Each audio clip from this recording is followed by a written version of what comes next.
nuevamente con el doctor Pedro Cateriano. Adelante, Rosa María. Nos vamos a ayudar un poco con el teléfono. Bueno, yo he contado lo que lo sabía porque Pedro Cateriano me lo había contado. Ya está hecho público en el diario La República, en el diario El Comercio, pero hay algunos detalles que son interesantes. Lo primero es que el señor Merino no ha aparecido a decir una palabra sobre lo que solicitó, y que sería interesante que nos indique por qué lo solicitó. ¿Alguna vez dio una razón de por qué solicitaba esto? No, Rosa María. El presidente del Congreso simplemente me expresó que no había un consenso respecto a la extensión de confianza porque la presencia o ratificación en el cargo del ministro de Educación había generado esa situación en el Congreso. Ahora, dice usted, habló con César Acuña por teléfono y él le garantizó la votación de APP sin ninguna condición. ¿Qué pasó ahí? A ver, cuando yo inicié la ronda de diálogos, invité naturalmente a Alianza a APP, al partido del señor Acuña. Lo llamé por teléfono y él me felicitó y me dijo que me iban a apoyar sin que yo le pidiera nada, planteara un acuerdo, ¿no? Él me dijo, mira, vamos a apoyar tu gestión y yo no voy a poder ir a la reunión porque estoy en Trujillo y van a ir mis parlamentarios. Eso ocurrió. Es más, yo, Rosa María, con el señor Acuña, he tenido 2 o 3 reuniones con anterioridad a asumir el cargo. Él me ha invitado en anteriores oportunidades a postular por su partido, a trabajar en su partido, y yo decliné en aquellas oportunidades. Y en esta situación, naturalmente, estaba obligado a conversar con todos. Lógico. Tal vez se quede ingenuo en creer en la palabra del señor Acuña, pero como salió de él, claro. Y luego tuve no solo la reunión con el grupo parlamentario, sino luego también conversaciones separadas, no tenía por qué dudar de la palabra del señor Acuña, Rosa María. Muy bien. ¿Y con Acción Popular, qué relación hubo previa? Con Acción Popular conversé con todos los dirigentes en Palacio de Gobierno, en la ronda de reuniones que tuve con los partidos políticos. Luego me llamó el presidente del Congreso, Manuel Merino, y me dijo que también me reuniera con los voceros del Parlamento y de las personas que coordinaban el grupo parlamentario de Acción Popular.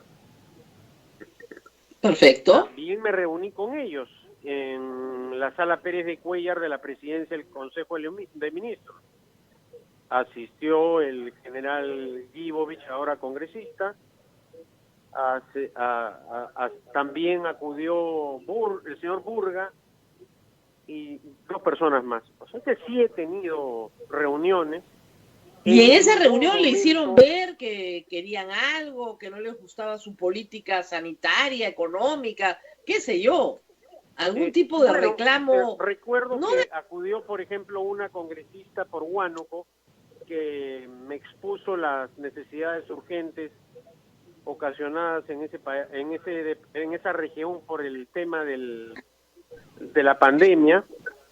Conversamos sobre aspectos, digamos, de actualidad y de la emergencia.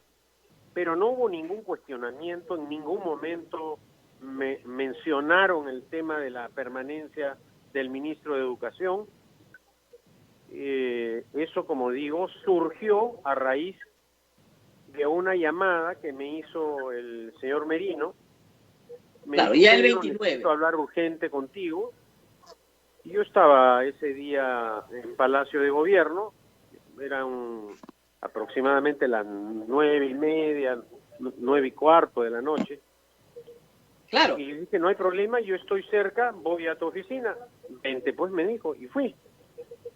Me recibió en su oficina y el diálogo fue corto porque lo noté incómodo y me dijo sin mayor preámbulo, fíjate, Pedro, tenemos confianza, nos hemos tratado de usted siempre, ¿no? Y me dijo, no hay consenso para extenderte el voto de confianza por la ratificación del ministro de Educación en el cargo de ministro de Educación. Es en ese Claro. momento que yo escucho y ya le digo, bueno, tomo debida nota, y ya cuando me estaba retirando le digo, presidente, lo que tienes que recordar es el primer gobierno del presidente Fernando Belaúnde, donde las interpelaciones y los cuestionamientos entre que le hizo en ese momento el Parlamento al gobierno generaron tal inestabilidad política que a la postre terminó en un golpe de Estado. Ten presente eso. Buenas noches, buenas noches. Claro. Luego, Ahora, yo creo que esas palabras pueden haber sido proféticas, porque yo no entiendo nada de lo que ha pasado si es que no le damos un contexto mayor. Sería muy peligroso, pero es que no se entiende, porque si el Congreso no le gusta el ministro de Educación, la próxima semana lo censuraba. Ya había una interpretación en marcha. No había ningún problema para censurarlo. Si al Congreso no le gustaba el discurso de 46 páginas, pues en las exposiciones la ministra Macetti podía explicarles, y de hecho, claro, a las 4 de la mañana les explicó todo lo que querían saber. ¿No creen que acá hay una conspiración mayor? no lo sé, Rosa María, pero en todo caso, el día viernes, que no suele sesionar, no es un día en que realiza plenos el Congreso, se convocó al Congreso y se aprobó admitir la interpelación contra el ministro de Educación. Ya las cosas estaban, digamos, se estaba cumpliendo lo que me había dicho el Claro, presidente del Congreso. pero perfecto, están en su derecho, no les gusta el ministro de Educación, lo pueden censurar. Lo que no pueden es controlar su NEDU, porque su NEDU la controla el Ejecutivo.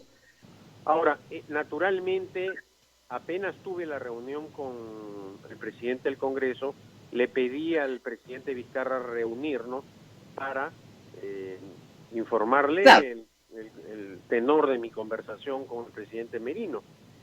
Ciertamente, Rosa María, cuando conversamos con el presidente Vizcarra sobre la reestructuración del del gabinete, conversamos sobre el tema del ministro de Educación, que ya desde ese momento estaba siendo cuestionado.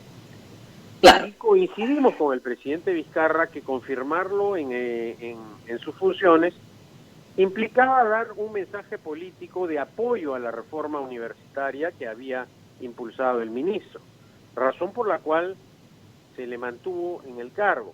Ahora, cierto es que cuando yo ya asumo el cargo, explota este escándalo de las tablets, que también lo aprovechó el Parlamento, sin duda alguna, ¿no? Claro, pero no es un escándalo, es un solo postor que no puede presentar una garantía. Ponen al ministro en una situación de perder, porque si dice, bueno, que no me dé la garantía y compramos, va preso. Entonces, si dice concurso desierto, también. Entonces, no, pues, tiene que decir lo que la ley dice. No hay Claro, me refiero discusión. al escándalo Por eso le digo, que parecen armaron los opositores, las ¿no? A eso. computadoras de Saavedra. Es decir, en el caso de Saavedra, recordemos, lo querían destituir por unas famosas computadoras que al final de las cuales nadie recuerda nada. Siempre hay una excusa. Naturalmente, siempre hay una excusa. Como el día de mi presentación se alegaron infinidad de excusas. Rosa María, Claro. yo previamente a mi presentación anuncié que iba a poner un mayor énfasis en el aspecto económico y cómo se iban precisamente a llevar a ejecutar esas propuestas, porque una de las grandes críticas al mensaje a la nación que dirigió el presidente Vizcarra ante el Congreso es que solicitaban precisiones de cómo se iban a hacer las cosas en el campo económico. Por esa razón puse un mayor énfasis. Y además, en el tema de la lucha contra la pandemia, durante el debate parlamentario y durante la intervención de la ministra de Salud, la doctora Mazzetti, se iban a dar todas las explicaciones a la representación nacional, cosa que ocurrió además, Rosa María. Entonces estos argumentos que se han presentado o se han intentado alegar al final tampoco tienen mayor sentido, ¿no? Eso es primero porque además, que yo recuerde en la historia del Perú, nunca ha pasado esto, ¿verdad? Nunca se ha censurado un gabinete de entrada. No, es decir, hoy día, por ejemplo, Rosa María, un periódico publica el récord de la permanencia en el cargo de los primeros ministros. Todos los que cayeron fueron luego de haber obtenido el voto de confianza. Así es. Porque, no hay pues una explicación lógica. Si tú revisas lo que ha sido el debate parlamentario, todos los ataques eran referidos principalmente a la gestión acontecida durante el gabinete que presidió el doctor Ceballos, o en términos generales estaban dirigidos contra el presidente Vizcarra, es decir, no había ni tenía por qué haber algo respecto a lo que yo iba a hacer, ¿no? Lo cual es muy contradictorio porque el gabinete Ceballos pide la confianza a fines de mayo. Si no les gustaba su gestión, ya tenía 7 meses de gestión. No le hubieran dado la confianza a ellos. Eso se podría entender. Pero le dieron 88 votos. Esto es inentendible si es que no es parte de una estrategia mayor, de un tema mucho más grande, como fue el tema Saavedra con Pedro Pablo Kuczynski. Bueno, eso creo sería que sumamente grave, Rosa María, ¿no? Es que no hay otra explicación. O sea, ¿por qué el señor César Acuña podría mentir tan descaradamente?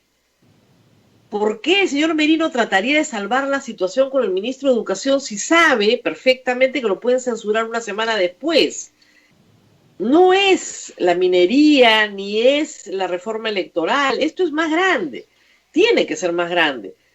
Y el problema es que el presidente de la República lo único que tiene hoy es su popularidad, no tiene nada más, porque ni siquiera puede haber movilización ciudadana porque estamos prohibidos de movernos por la pandemia. Así es. ¿Puede venir un momento más crítico? ¿Eso es posible? Bueno, yo creo que ese sería el peor escenario para el país, ¿no? Que el Parlamento esté conspirando al margen de la ciudadanía. Ciertamente eso ojalá no ocurra, y si hay mayores indicios habría que actuar con firmeza para frenar esa tentación autoritaria y golpista, hay que decirlo muy claramente, Rosa María. O probablemente alguna negociación del tipo que permitan una modificación constitucional para que los congresistas puedan reelegirse, por ejemplo. Bueno, presiones políticas del Parlamento hacia el Ejecutivo siempre van a existir, ¿no? Eso es claro, inevitable. Pero lo que uno no puede aceptar son chantajes que vayan contra sus principios o contra aspectos de una reforma, como por ejemplo la universitaria, que ha venido impulsando el gobierno o apoyando el gobierno, ¿no? Claro, ahora, algunas personas podrían decirle, pero ministro, hubiera cambiado al ministro de Educación, ponía a otra persona que sí mantenía la misma reforma, por supuesto. ¿Y por qué no lo hizo? Era cuestión solo de cambiar a una persona. Porque ese es un pragmatismo que va contra lo que es la defensa de principios y convicciones, y esa no es mi manera de ser, Rosa María, y creo que por esa razón he actuado como lo he hecho, ¿no? Claro, pero el pragmatismo hoy es la política en el Perú, ¿no? Sí, y en muchos casos ese pragmatismo nos ha llevado al lugar en el que nos encontramos, porque precisamente la carencia de valores o principios ha debilitado también al sistema democrático. ¿Cree que la crisis más que política es moral? Naturalmente, es una crisis política y moral, pero que además tiene mucho que ver con no sé si el término es muy fuerte, pero este cártel que controla la estructura jurídica partidaria, que evita que otras agrupaciones puedan acceder. El único partido, Rosa María, que ha podido vencer este marco jurídico vigente es el Partido Morado. Pero luego, a pesar de que en las últimas elecciones partidos como el APRA o la propia Fuerza Popular han obtenido menos del porcentaje que ellos establecieron para mantener la vigencia de la institución electoral, ellos, con triquiñuelas legales e interpretaciones auténticas, se han mantenido, ¿no? Entonces, basta revisar, por ejemplo, los resultados electorales del APRA en las elecciones regionales, municipales, han sido catastróficos, ¿no? Claro, sin embargo, partidos como Acción Popular o APP han renacido en las elecciones del 2020, justamente porque la gente les perdonó haber apoyado la juramentación de Mercedes Arauz, y porque ellos dijeron que estaban arrepentidos, pero parece que no estaban muy arrepentidos. El actual Parlamento, ese tema que fue materia de la campaña electoral, lo tiene ahí prácticamente fuera de la agenda política, ¿no? Claro. Y no habiendo vicepresidentes en el Perú, la sucesión presidencial recaería en Manuel Merino. Sí, bueno, eso es una eventualidad que nadie desea, por supuesto, Rosa María. Bueno, yo sé que usted y yo no la deseamos, eso de nadie es muy amplio, ¿eh? Porque me parece que en el Congreso están pensando en otra cosa. No se explica la animadversión contra Vizcarra. Y hay que condenarlo con firmeza desde este momento si hay esa clase de intenciones detrás de las maniobras parlamentarias, ¿no? Es que no hay otra explicación. O sea, no hay forma de controlar SUNEDU si no controlas al ministro de Educación. Y no controlas al ministro de Educación si no eres presidente de la República. ¿Qué saca el Congreso pidiendo esa cabeza si esa cabeza la podían censurar la semana siguiente? ¿Qué saca el Congreso quitándole la inmunidad al presidente de la República, pechándolo? Ese ambiente que se desboca hace apenas 3-4 semanas, ese es el ambiente que estamos viviendo hoy. Ese es el problema, que hay una crisis, creo yo, moral mucho más profunda, y como dice, controlada por un cártel que no quiere competir en elecciones competitivas. Bueno, eso sería terrible, Rosa María, ¿no? Ya una vez tu pronóstico se ha cumplido, en el caso de Kuczynski, además lo advertiste en todos los tonos, espero que esta vez, Rosa María, por el bien del país, te equivoques. Yo también, y es que yo siempre me quiero equivocar, y no es la primera vez que no me equivoco, pues ese es un problema terrible, pero si no, no tiene lógica. O sea, yo trato de entender en una lógica política. Por ejemplo, ¿qué pasó con Fuerza Popular? ¿Por qué le dieron la confianza?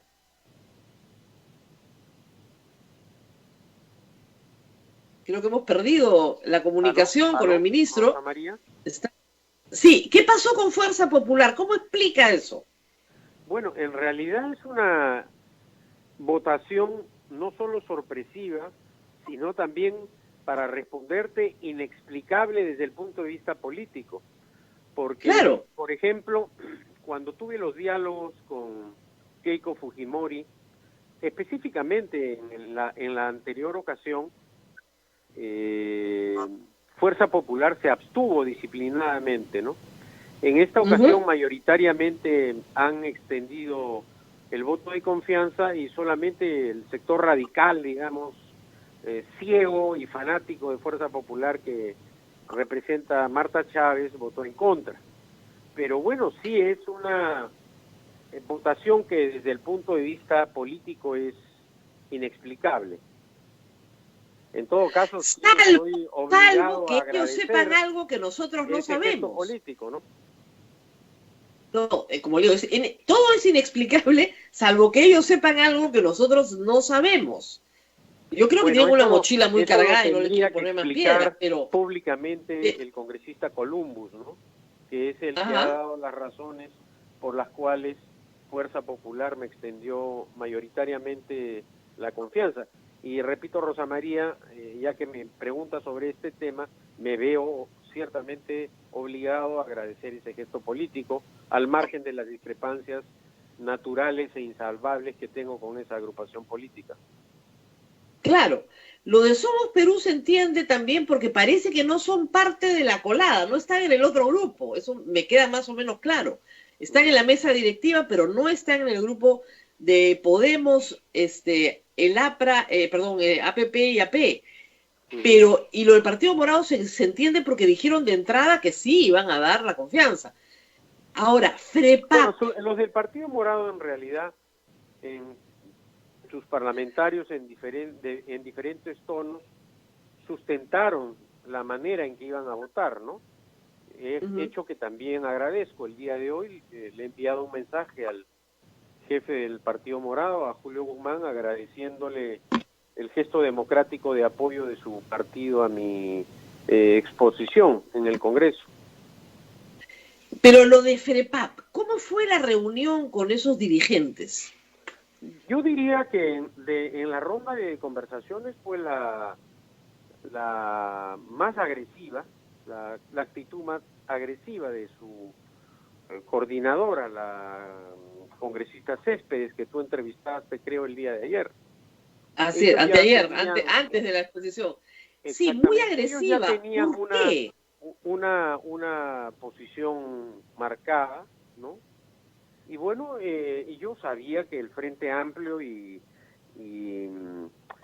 UPP, bueno, UPP, el señor Vega se rasgaba las vestiduras acusándome de arrogante, de poco dialogante. Cumplí con invitarlo, tuvimos un diálogo telefónico y UPP fue el único partido que no asistió. Pero además, nuevamente coincide UPP con el sector radical de Fuerza Popular, es decir, Vega, Marta Chávez y Antauro Humala ahora tienen un pensamiento único político, digamos. En todas las situaciones donde ha habido definiciones, estas tres agrupaciones han votado igual. Ayer, rompiendo la disciplina partidaria, Marta Chávez volvió a votar en la línea de Antauro Humala y que ahora se ha sumado el FREPAP, naturalmente. No entiendo lo del FREPAP, porque siendo un partido teocrático, yo me imagino que distinguir entre el bien y el mal debe ser un requisito básico, ¿no? Es parte de lo que la moral te dice, que está bien y que está mal. Si el ministro está siendo sometido a un chantaje, pues está mal apoyar a los chantajistas, creo que es bien básico, ¿no? Pero no distinguen el bien del mal, ¿ah? Es bien complicado su situación. ¿Qué cosa es el FREPAP, de lo poco que ha podido usted apreciar ahí?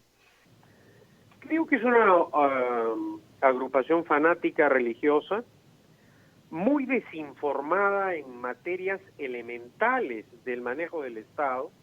Creo que tienen un desconocimiento absoluto de lo que es el manejo de las instituciones estatales.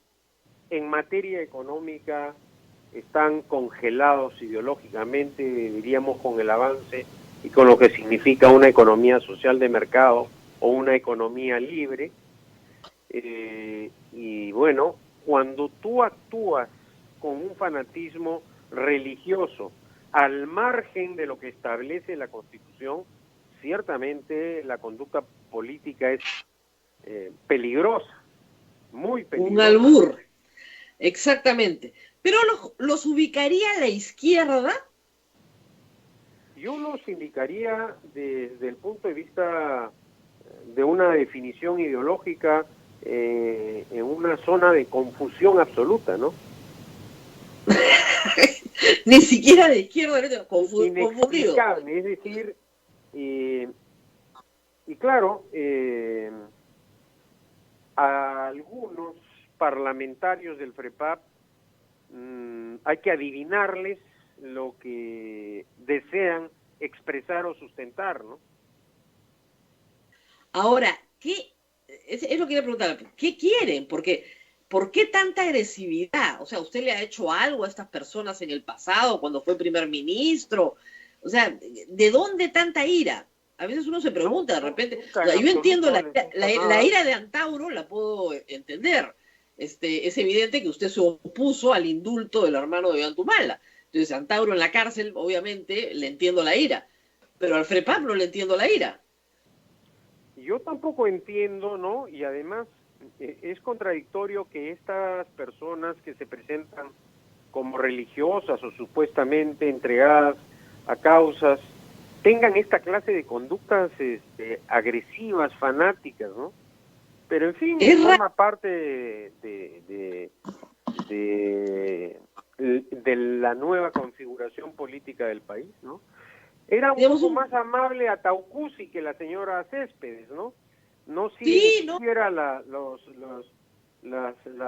enseñanzas de supuestamente su líder y fundador político Ezequiel Ataucusi, ¿no? A quien tuve la oportunidad de tratar muy brevemente en la campaña del 90 de Mario Vargas Llosa.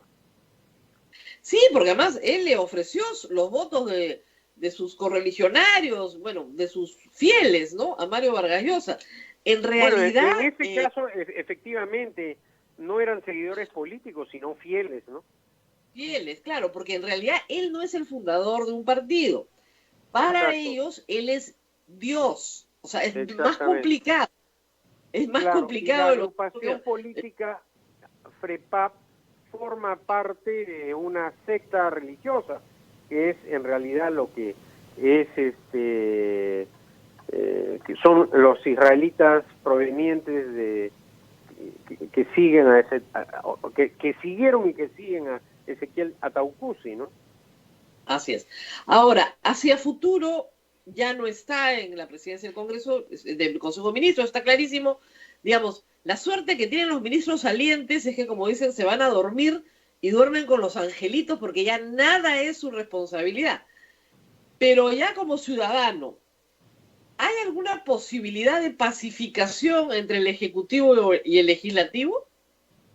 Ojalá, ¿no? El drama del Perú ha sido que cuando un presidente de la República no ha tenido mayoría parlamentaria propia en el Congreso, los gobiernos han acabado mal. Eso ocurrió con Kuczynski, que al final tuvo que renunciar.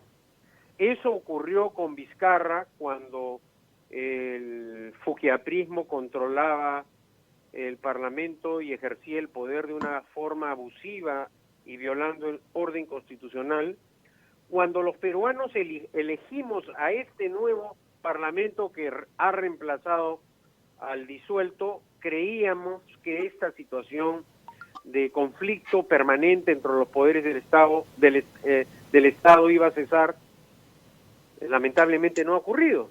Entonces, es una situación crítica que además, en medio de esta pandemia, agrava más el problema en el país. Claro, porque la situación es, digamos, toda la estrategia sanitaria, que es una nueva estrategia que se va a desplegar, que es muy importante, con atención primaria, con plantas de oxígeno, con todo lo que se tiene que hacer.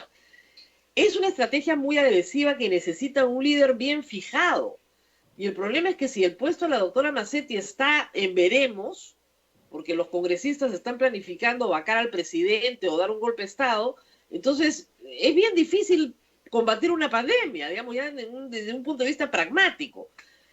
Bueno, y de hecho, Rosa María, estamos ya 3 días en esta crisis, ¿no? En donde claro, se requiere tomar decisiones minuto a minuto, como tú dices, para poder enfrentar este drama que desde afuera, Rosa María, todavía no se aprecia en la real magnitud, ¿no?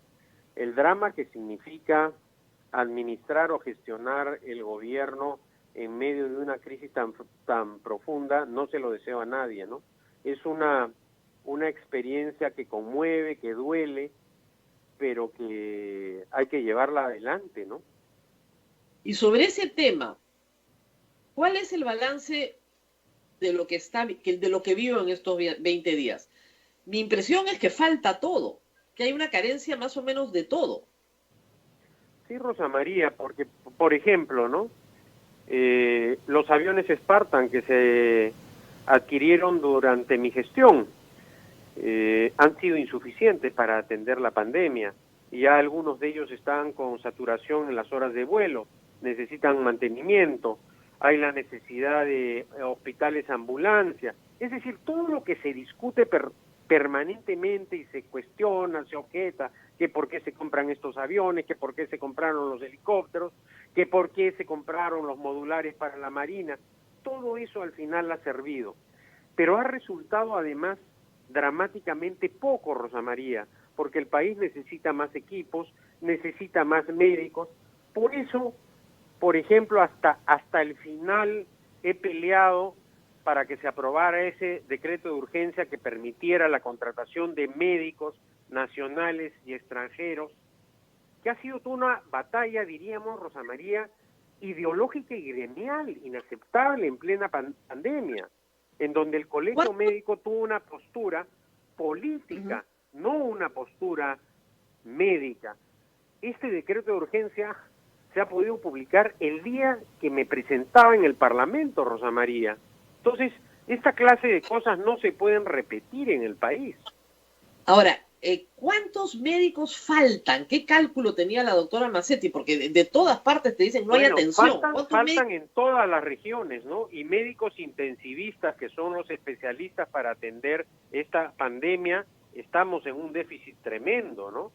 Y es más, Rosa María, el Ministerio de Salud, en el Ministerio de Salud, más del 30% de sus médicos y personal se ha acogido a la condición de personas vulnerables y no han trabajado ni están trabajando en esta pandemia. La situación realmente es dramática desde ese punto de vista. Claro, con eso ya tienes un 30% menos de la atención regular. Exactamente. O sea, habría que contratar un 30% para suplir solo la atención regular. Exactamente, Rosa María, por eso digo que la situación es gravísima.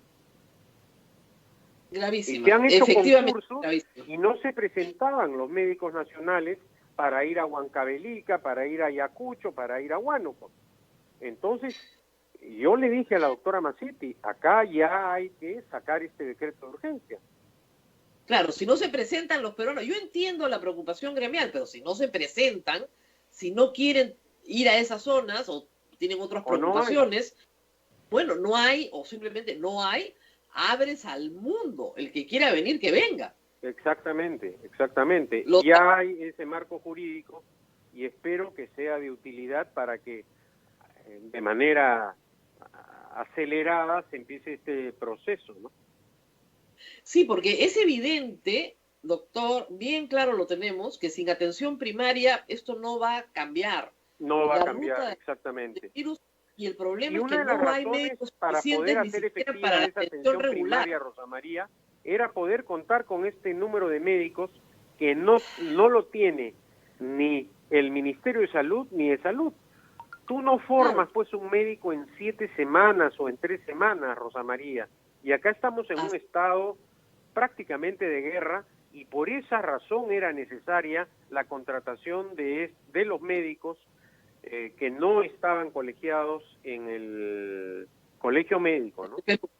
Claro, pero era por emergencia. Evidentemente termina la emergencia. Y se claro, suspende. y así ocurre. Bueno, Y así Rosa María, ocurrirá. ha sido un gusto. Bueno, muy conversar bien, nos contigo. tenemos que despedir porque entiendo que tiene otra entrevista en este instante. Así que muchísimas gracias, buena suerte. Gracias, Rosa María. Ya, lo bueno de que no sea ministro es que lo podemos invitar cada cierto tiempo para hablar de política y darnos ese gusto. Muy bien, Gracias, Rosa María. Buenos días. hasta pronto. Chao, chao.